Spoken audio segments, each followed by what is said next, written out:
Hey there, friends. Happy Saturday. I'm King 5 meteorologist Ashley Ruiz, taking a deeper dive into the forecast. But before we take that deeper dive into the forecast, I wanted to share this photo with you. Up in Birch Bay, you see the rainbow sent in by Chris Kenner. This was taken yesterday, I believe, and looking at it now, you can kind of see the double rainbow as well. We want to see your photos out there, your weather photos, your pet pictures, as well as anything in nature.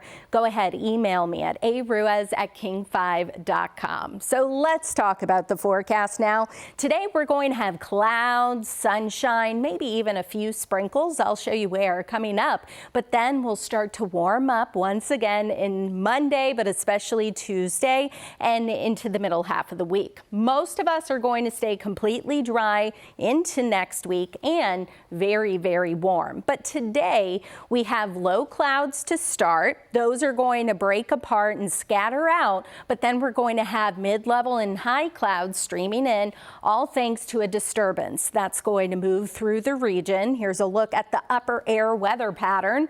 So you see this dip in the jet stream and then just upper disturbance that's going to swing through into Sunday. We'll start to get this ridge that's going to build and expand to the west over the west coast into Sunday, and that's going to help dry things out, clear us out as well. And then into next week, this ridge is going to take hold of our weather pattern. However, some models are hinting on the potential of it breaking down a little bit, followed by a passing disturbance. It's going to tap into some monsoonal moisture moving in from the desert southwest. However, for now, it looks as though much of that precipitation will stay out of the area.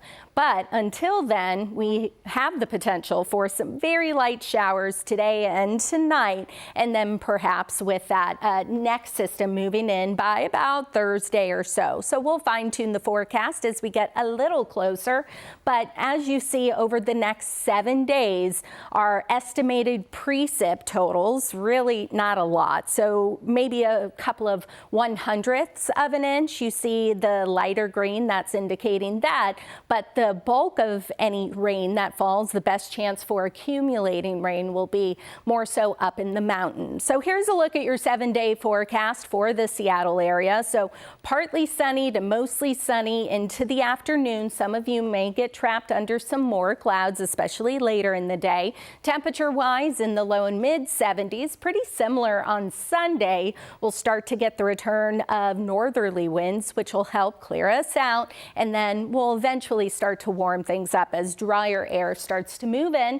Monday, mostly sunny, warm and breezy, and then Tuesday may be our warmest day. By Wednesday, mostly sunny, and here comes potentially that next system. There's still some uncertainty just how big of a cool down we'll get, but for now, going with the average of what the forecast or the forecast numbers are calling for. So upper 70s for now, but it could be a little cooler.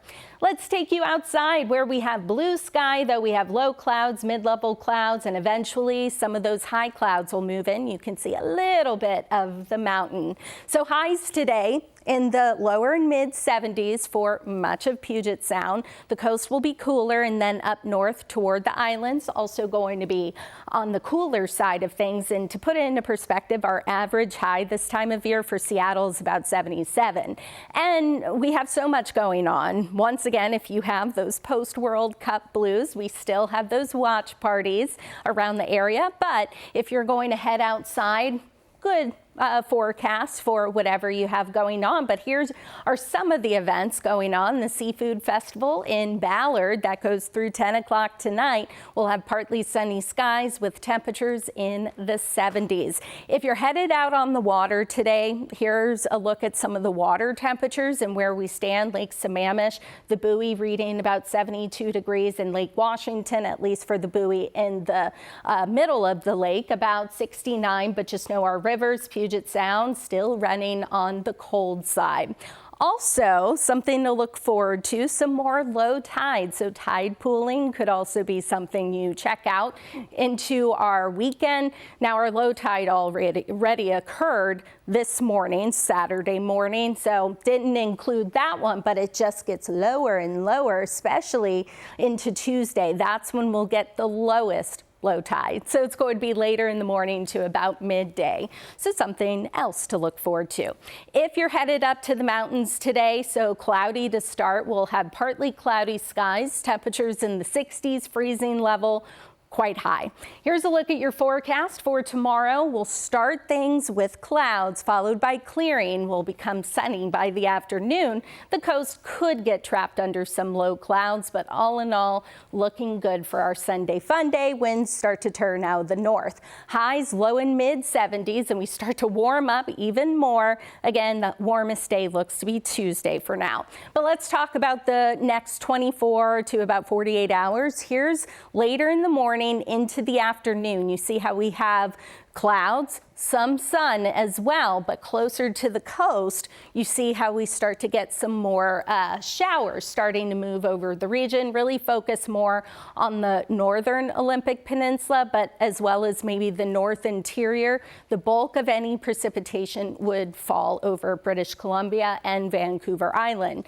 Into Sunday morning, low clouds to start, followed by clearing, and then we have a beautiful day in store for us. Monday and Tuesday, here's a preview at some of the forecast highs. So Monday, we'll start to see more 80s, especially for the South Sound, the Cascade Valleys and foothills. And then into Tuesday, we'll have mid 80s, potentially some upper 80s out there. Now, the immediate coast may be trapped under some lower clouds. We'll still have potentially a little bit of an onshore wind, keeping the immediate coast on the cooler side.